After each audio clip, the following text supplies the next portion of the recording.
So in this video, I'm going to explore whether, as a coach, you should be prioritizing personal, self-paying private clients, or should you be prioritizing corporate clients? Well, there are pros and cons to both of those, and a bit of an insight also for you on what tends to happen in intro calls anyway, to help you out here. So first of all, let's think about private clients. What are the benefits of working with them? Well, from the get-go, they tend to be very motivated because they're paying for the coaching themselves. So they're highly invested already in their own outcomes. There's also quite a wide variety of different things that people bring to such coaching. So even if you have your own area of expertise, a self-paying private client can bring all manner of different shaped things from the whole of their life into the coaching, from work stuff to relationship stuff to personal challenges, ambitions, growth, reservations, difficulties, you name it, they'll bring it. So it's enormously rewarding and fulfilling work. It's also easier to generate interest for these kind of clients through content creation in LinkedIn, because you can build a really nicely aligned brand and vibe for yourself that people will warm to, and they will come to you because of that. So those are the pros really of private work in coaching land. The downsides though are definitely there. So in an intro call, you're much more likely to get objections around pricing. It stands to reason, doesn't it, from somebody who's putting their own hand in their pocket. They also might expect a higher level of touch between the coaching sessions, and by that I mean access to you between the sessions for Q&A, for bouncing ideas, or just generally to share reflections that they might have. I personally offer that and I don't mind doing it at all, but some people may not want to be accessible to their clients between the sessions in the way that I think most private clients would expect. They're also more likely to have alternative needs that become apparent in the intro call. So as you're scoping working with that client, you might find that actually there's so much going on under the surface that they might need a therapeutic intervention, some kind of consulting work or mentorship. You really don't know until you get into the weeds a bit more. But that's definitely a possible drawback with a private client.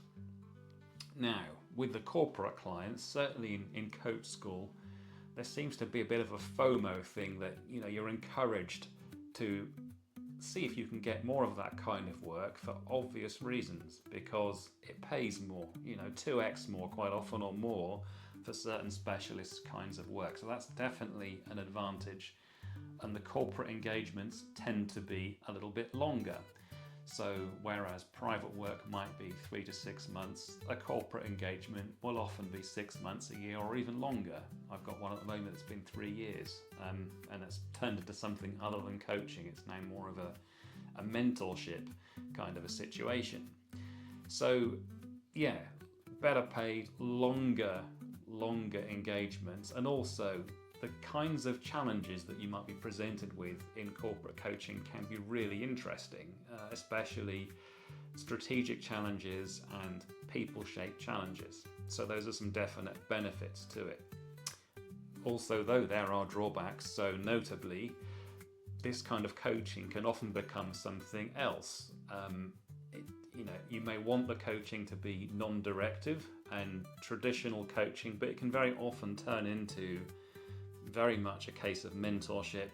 It can be more directive sometimes because that's what the client needs, and you can even end up workshopping and sticking post-it notes around and stuff, which, if that's what's being paid for and that's what you've agreed to, it's fine, but it might be different from what you had in mind when you first trained as a coach. There can be also less engagement from a corporate client. So because they aren't paying for it out of their own pocket more often than not, they can be a little bit more disengaged when it comes to being held accountable or staying on track with the original goals that they set themselves. From a payment side, there can be way longer payment cycles. I've certainly experienced that, anything up to 90 days and beyond before you actually get paid for your services. So that can be a drawback to corporate work. And Well, there could be additional work for you as well in between. So perhaps somebody's manager or other sponsor might want to have meetings in the goal setting. That generates work. And yeah, there can be other things you didn't bargain for that need to be taken care of as part of the engagement. And yeah, I guess one final thing is that you will need to have some kind of corporate experience yourself to fully deliver that kind of work. It's not something that you can just do if you've got no experience of the corporate environment. So pros and cons to both. Now, what happens in a typical intake call is you can't quite tell at the start of it whether this is something that is self-funded or it's going to be a corporate thing. And I've had both situations occur where it looks as though someone is coming into the intro call with a very formal outlook, and they are seeming like these are very much work-related objectives, and they turn around and say that they're doing it for themselves and it's part of their own personal development. So they may present as a corporate client and end up as a self-financing one.